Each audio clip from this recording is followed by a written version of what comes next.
Hello दोस्तों, आज हम पढ़ेंगे औसत। औसत की इंग्लिश होती है एवरेज। औसत किसे कहते हैं इसको थोड़ा सा देख लेते हैं। ये नवोदय की बुक है, इस बुक से हम पढ़ा रहे हैं अभी फिलहाल में। देखिए औसत औसत किसे कहते हैं। कह रहा है कि दो या दो से अधिक सजातीय राशियों को जोड़ने को उन राशियों की संख्या से भाग करने पर प्राप्त परिणाम उन संख्या राशियों का औसत एवरेज कहलाता है। समझिए, इसमें औसत निकाला कैसे जाता है। देखिए औसत बराबर एक फार्मूला होता है। ये औसत बराबर एक फार्मूला होता है। कह रहा है औसत में दी हुई राशियों का योग और राशियों की कुल संख्या। इसमें लिखा जाएगा दी हुई राशियों का योग, अब बटे लिखेंगे दी हुई राशियों की कुल संख्या। यहाँ पे लिखेंगे राशियों की कुल यहाँ संख्या।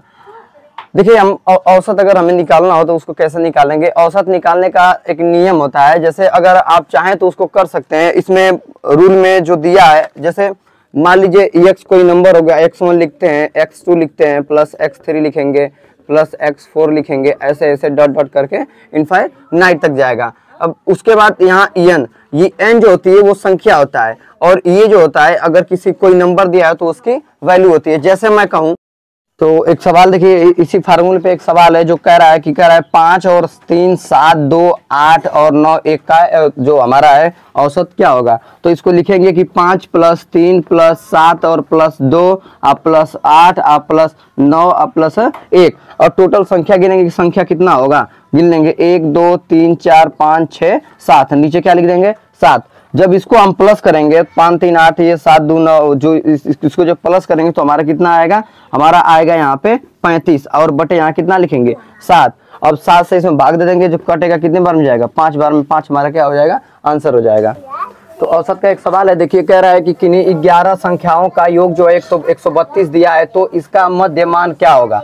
इसका एक फार्मूला होता है कि मध्यमान बराबर होता है संख्या का योग बटे कुल संख्या। तो संख्या का जो हमारा योग दिया है वो दिया है कितना 132, उसके बराबर कुल संख्या कितनी है 11। इसको हम जब काटेंगे तो हमारा आंसर कितना आएगा, इसको जब काटेंगे तो हमारा आंसर कितना आएगा 12। ये जब कितने बार में जाएगा 12 बार में। उसी तरह ये कह रहा है अगला संख्या का क्वेश्चन दिया है। कह रहा है कि 7 संख्या इस प्रकार है। कह रहा है कि 5 23 18 21 3x 35 और 18, यदि इनका औसत 21 हो तो x का मान ज्ञात कीजिए। देखिए, औसत बराबर फार्मूला होता है पदों का योग बटे पदों की संख्या। इसमें कितने पद हैं उसको लिख लेंगे। पद हमारे कितने हैं दिया है पहले से ही, लिखेंगे कितने 7, और उसके बाद क्या करेंगे, औसत हमारा 21 है, बराबर करेंगे। औसत हमारा 21 पहले से दे चुका है। अब इसको हम लिख लेंगे कि 5 प्लस 23 प्लस 18 प्लस, और ये कितना है 21 प्लस लिखेंगे 3x और प्लस और 35 प्लस 18, ये हमारा जो है वो संख्या हो गया। तो इस संख्या में हम क्या करेंगे, इसमें जब इन सभी संख्याओं को हमको क्या करना है, जोड़ना है। तो इन जब सभी संख्याओं को हम जोड़ेंगे तो हमारा आएगा यहाँ पे, जब सबको जोड़ेंगे तो आएगा 120, और प्लस जो हमारा ये 3x। अच्छा, 3x यहाँ क्यों नहीं जुड़ा, क्योंकि इसके ये वेरिएबल और कांस्टेंट दोनों एक साथ हैं। तो अब इसके नीचे क्या हम लिखेंगे 7, और यहाँ पे क्या हो गया 21। देखिए, 21 का ये भाग में इधर आएगा तो गुणा में हो जाएगा। तो 21 का इसमें गुणा करेंगे तो हमारा होगा 147, बराबर करेंगे, और यहाँ कितना है 120 और प्लस कितना है 3x। अब देखिए, ये x है और ये 147 है, तो 3x को यहीं छोड़ दीजिए। यहाँ मैं कर दे रहा हूँ। यहाँ पे क्या करिए कि 147 और ये कितना है, हम 120 को इधर लाएंगे तो माइनस हो जाएगा 120 और बराबर 3x। ये हमारा हो गया। उसके बाद हम इसमें क्या करेंगे, उसमें कह रहा है इसमें से घटाएंगे जब 120 में 47, तो हमारा कितना बचेगा 27 बचेगा, और यहाँ बराबर है ये 3x है।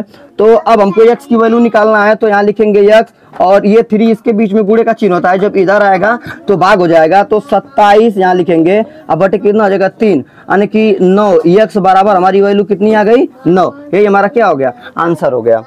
हेलो दोस्तों, आज एक क्वेश्चन है औसत का। कह रहा है कि एक परीक्षार्थी को परीक्षा में 4 विषयों में क्रमशः 48 44 56 तथा 52 अंक प्राप्त हुए, तो उसका औसत प्राप्त अंक क्या होगा।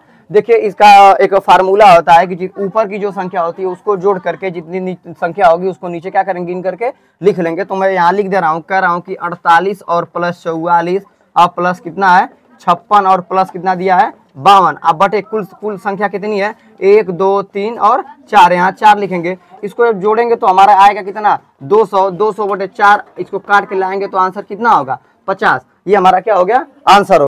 आज क्वेश्चन कह रहा है, बहुत ही आसान है, थोड़ा सा समझिएगा। देखिए कह रहा है कि 10 से नीचे की सम संख्याओं का योग। 10 से नीचे की सम संख्या क्या होती है, पहले सम संख्या क्या होती है, सम संख्या होती वही है कि जो 2 से कटे और खुद से कटे। जैसे कह रहा है कि 2 हो गया, 4 हो गया, 6 हो गया और क्या हो गया 8 हो गया। 10 इसमें नहीं होगा। ये 10 से नीचे की सम संख्या बोला है, तो 10 से नीचे की सम संख्या हम क्या करेंगे लिखेंगे। अब देखिए इन सबको जोड़ देंगे, लिखेंगे 2 प्लस 4 प्लस 6 और प्लस क्या करेंगे 8। कुल संख्या कितनी है 1 2 3 और 4, यहाँ लिखेंगे कितना 4। इसको प्लस करेंगे। अब इसको जब प्लस करेंगे तो ये कितना होगा, ध्यान से देखिए कि 4 और 2 6, 6 और 6 12, 12 और 8 कितना होगा 20 होगा। तो यहाँ लिखेंगे 20 और बटे कितना है 4 है। इसको जब हम काटेंगे तो हमारा आंसर कितना होगा 5 होगा, यानी कि जो इन 10 से नीचे की सम संख्याओं का औसत है कितना है 5 है।